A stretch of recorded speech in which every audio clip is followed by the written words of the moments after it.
السلام علیکم ورحمۃ اللہ وبرکاتہ۔ آپ دیکھ رہے ہیں باب الاسلام انسٹیٹیوٹ یوٹیوب چینل اور میں ہوں قاری محمد یاسین، اور اس وقت ہمارے ساتھ موجود ہیں فضیلت الشیخ مفتی عبدالحمید عابد صاحب حفظہ اللہ تعالی۔ ہم مفتی صاحب سے آج یہ سوال کریں گے۔ شیخ صاحب، آج کا سوال یہ ہے کہ کیا قربانی کے لیے صاحب نصاب ہونا شرط ہے؟ یعنی کہ قربانی صرف اسی کے لیے ضروری ہے کہ جس کا مال جو ہے وہ نصاب کو پہنچتا ہو؟ اگلے دن میں ایک کلپ دیکھ رہا تھا، مجھے کسی ساتھی نے دکھایا اور کہا کہ جی اس کو سنیں اور اس کے متعلق بتائیں ہمیں۔ تو اس میں ایک مولانا صاحب سے یہی سوال ہوا کہ قربانی کے لیے کیا صاحب نصاب ہونا ضروری ہے؟ تو وہ مولانا صاحب فرما رہے تھے کہ 5 چیزوں کا ہونا ضروری ہے قربانی کرنے والے کے لیے، اور ساتھ یہ بھی کہہ رہے تھے کہ یہ 5 چیزیں قربانی کا جو دن ہے اس صبح سے لے کر 12 کی شام تک اگر یہ 5 چیزیں کسی وقت بھی اس کو میسر آ گئیں تو اس پر قربانی لازم ہے۔ میں سن کے بڑا حیران ہوا وہ 5 چیزیں کہ نمبر 1 کہ اس کے پاس سونا ہو نصاب والا، یعنی 7.5 تولے سونا، یا اس کے پاس 52.5 تولے چاندی ہو، یا اس کے پاس کوئی پراپرٹی ہو جو اتنی مالیت کی ہو، یا اس کے پاس کوئی نیٹ کیش ہو۔ 4 چیزیں یہ ہو گئیں، اور 5ویں چیز کہتے ہیں کہ اگر یہ نہیں تو گھر کے اندر کوئی بھی ایسا ساز و سامان جو ابھی تک استعمال نہ ہوا ہو، ضرورت سے زائد ہو۔ پھر انہوں نے آگے یہ بھی کہا مثلا ڈنر سیٹ پڑا ہے اور استعمال نہیں ہوا تو پھر جو ہے نا اس پر قربانی کیا لازم ہے۔ یہ سارے کے سارے استنباط ہیں اپنے اپنے۔ رسول اکرم صلی اللہ علیہ وسلم کا جو فرمان ہے، آپ کا فرمان یہی ہے کہ جس شخص کے پاس وسعت ہے قربانی کی اور اس نے قربانی نہیں کی تو اس کے لیے یہ مناسب نہیں کہ وہ مسلمانوں کے ساتھ عیدگاہ میں آ کر عید کے دن وہ خوشی منائے۔ تو آپ نے تو یہ فرمایا وسعت۔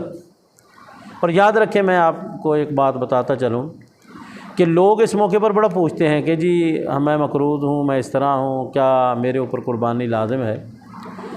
کبھی کسی انسان نے اپنی بیٹے یا بیٹی کی شادی کرتے وقت کسی مولوی مفتی سے آ کے پوچھا ہے کہ جی میں شادی کرنا چاہتا ہوں اور کیا میں وہ کروں یا نہ کروں؟ میرے پاس جو ہے نا وسائل نہیں ہیں تو میں مقروض ہوں، کیا میں شادی کروں یا نہ کروں؟ کوئی نہیں پوچھتا۔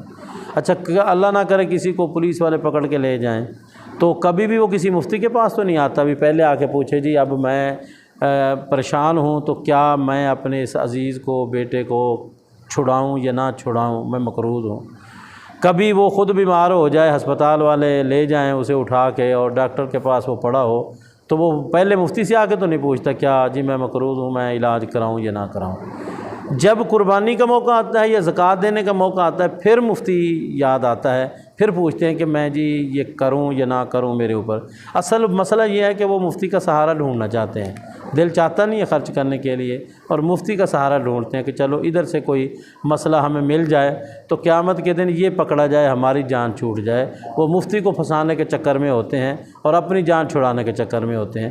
تو مفتی صاحبان سے بھی میں عرض کروں گا کہ اس موقع پہ ان کو سمجھائیں، کیا کبھی شادی بیاہ کے لیے آپ نے ہم سے رجوع کیا؟ کیا کبھی علاج معالجے کے لیے ہم سے رجوع کیا؟ کبھی ہسپتال میں آپ گئے رجوع کیا؟ کبھی تھانہ کچہری میں سامنا کرنا پڑا تو وہ ہم سے رجوع کیا؟ اس وقت تو آپ خود ہی مفتی بن جاتے ہیں۔ تو ہر انسان اپنے دل سے پوچھ لے، انسان کا جو دل ہے نا یہ سب سے بڑا مفتی ہے۔ ہر انسان اپنے دل سے پوچھ لے کیا کہ مجھے قربانی کرنی چاہیے نہیں کرنی چاہیے۔ اللہ تعالی ہمیں اللہ کا دیا ہوا مال اللہ کے راستے میں زیادہ سے زیادہ خرچ کرنے کی توفیق عطا فرمائے، آمین۔ جزاک اللہ خیر۔ ہمارے آپ ساتھیوں سے التماس ہے کہ یہ جتنے مسائل آپ کے سامنے بیان کیے گئے ہیں الحمدللہ خالص قرآن و حدیث کی روشنی میں اور مکمل دلائل کے ساتھ، تو ان مسائل کو زیادہ سے زیادہ لوگوں تک شیئر کریں۔ یہ ایک عظیم صدقہ جاریہ ہے، جیسا کہ شیخ محترم نے شروع کے اندر کی تمہیدی طور پر ان چیزوں کا ذکر کیا ہے۔ اللہ تبارک تعالیٰ ہم سب کی قربانیوں کو اور تمام نیک عبادات کو اپنی بارگاہ کے اندر قبول فرمائے، آمین ثم آمین۔ السلام علیکم ورحمۃ اللہ وبرکاتہ۔ جزاکم اللہ، بارک اللہ۔